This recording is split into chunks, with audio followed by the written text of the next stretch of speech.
그리고 인권연대 사무국장님입니다. 예. 얼마 전에 그 PD 수첩에서 윤석열 검사 시절에 어떤 정말 반인권적 행태를 보였는지를 여실히 보여주는데 거기 또 인터뷰를 하셨더라고요. 예. 오창익 사무국장님 박수로 맞이합니다. 네, 안녕하세요. 네, 반갑습니다. 안녕하세요. 네. 윤석열 때만이 아니라 예. 그러니까 저희가 20년 동안 조사를 했는데요.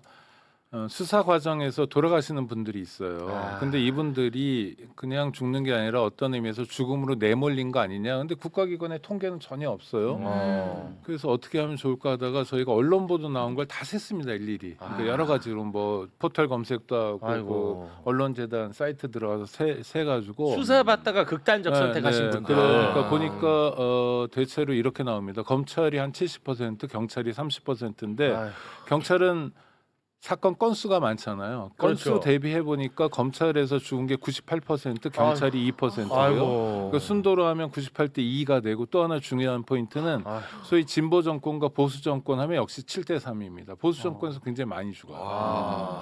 그러니까 여기 죽은 사람 돌아가신 분 중에 노무현 전 대통령도 물론 계시고요.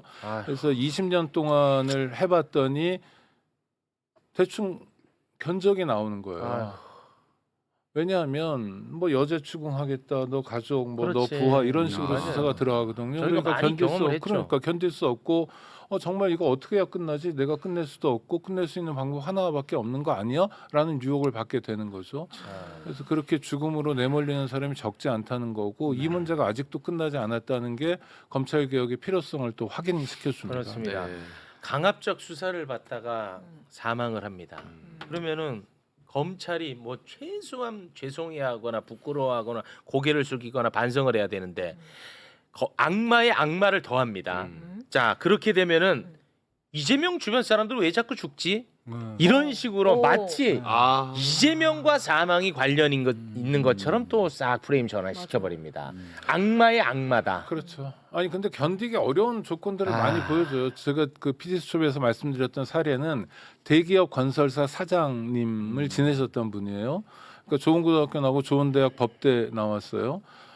근데 조사받는데 자기 아들보다 어린 이게 옛날 분들은 또 그런 게 중요하잖아요. 나이도 검사들 나이도 중요하거든요. 어린 친구가 조사를 하고 있는데 화장실이 급한 거예요. 검사님 몇 시간 받다 보니까 화장실 좀 가면 안 될까 그랬더니 쌍욕하면서 이게 피크닉 왔는지 알아?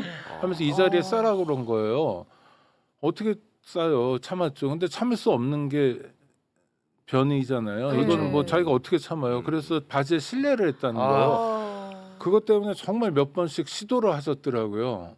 이분이. 그러니까 그게 어떤 사람에게는 별일 아니지만 어떤 사람에게는 왜 별일이 아닙니까? 그게 뭐 어떤 사람에게든 별일이 맞아요. 모욕적이죠. 그러니까 굉장히 그것 때문에 힘들어가지고 하여튼 저 불구 대성통곡 하신 적이 있었는데 그런 건 한 대도 때리지 않았잖아요. 그러나 고문이거든요. 네, 맞습니다. 그러나 가혹행위고 예. 그렇죠. 이런 일들 비일비재했습니다.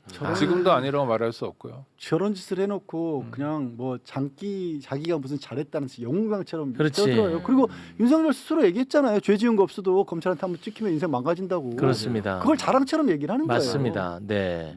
윤석열의 수사 때문에 돌아가신 분이 있었거든요. 그분 조문 가서 정말 그 사죄도 부족한데 거기서 수사 다 이런 거죠. 이렇게 얘기를 했다는 거야. 수사는 원래 이런 겁니다. 유가족들한테요? 거기서 그런 얘기를 했다는 거야. 와. 빈소에서 빈소에서요? 와. 야, 나는 진짜 흉측해요. 와, 이 악마 아닙니까, 악마. 와. 그 정확한 통계인지는 모르겠지만 이제 검찰 수사 중에서도 특수부라고 불리는 검사들이 한 수사가 무죄율이 더 높아요. 맞아요. 예, 그거는 뭐 정확한 수치는 기억이 안 나는데 한 몇 배 정도 높았던 것 같아요. 그러니까 그만큼 이제 과잉되게 수사하지만 사실 기소가 목적이었지. 그렇지. 진짜 뭐 유죄 판결을 받는 게 목적이 아니었던 그렇습니다. 그런 수사들이 많다는 의미인데 네. 상당히 뭐 그런 것들은 수치로. 그래놓고 검사는 마치 엄청나게 수사를 잘하는 존재인 것처럼 경찰은 검사가 없으면 수사를 아예 안 하는 아주 미개하고 게으르고 능력 없는 존재인 것처럼 계속 그 프레임을 작동시키지 않습니까?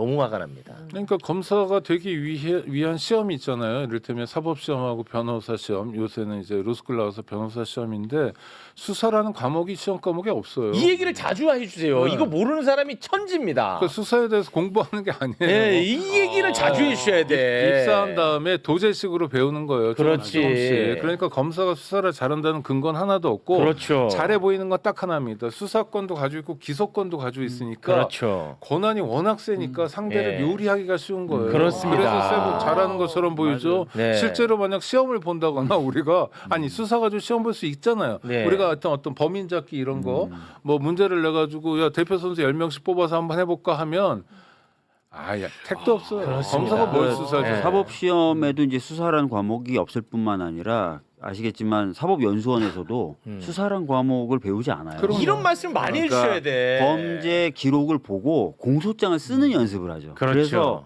그나마 만약에 검찰이 조금 더 뛰어나다면 사실관계를 보고 법률 적용을 하는 그게 법률 역할이죠. 적용을 하는 예. 요 과정 그러니까 기소하기 위해서 법률을 적용하는 요 과정은 조금 더 뛰어나다고 할 수 있겠죠. 근데 네. 반면에 경찰은 수사라는 과목이 있고요. 수사를 공부하고 들어갑니다. 어. 그 4년제 경찰 대학 물론이고 경찰 행정학과도 전국에 한 120개 대학 넘게 있는데 다 수사를 공부해요. 그러니까 다르죠. 공부한 사람과 공부 안 한 사람. 근데 공부 안 한 사람이 내가 훨씬 더 잘한다라고 말하는 건 네. 근거에 권한이 몰려 있기 때문이죠. 그렇죠. 네. 그 수사 윤리나 이런 거를 뭐 교과서나 이런 걸로는 전혀 안 배우고 법조 윤리 배우죠. 법조 윤리. 법조 그 윤리. 일반 윤리. 그러니까 일반 윤리, 법조 일반 일반 윤리. 윤리. 그리고 실제로 그 부분도 상당 부분 검찰 수사관들이 할 때가 더 많아요. 네. 네.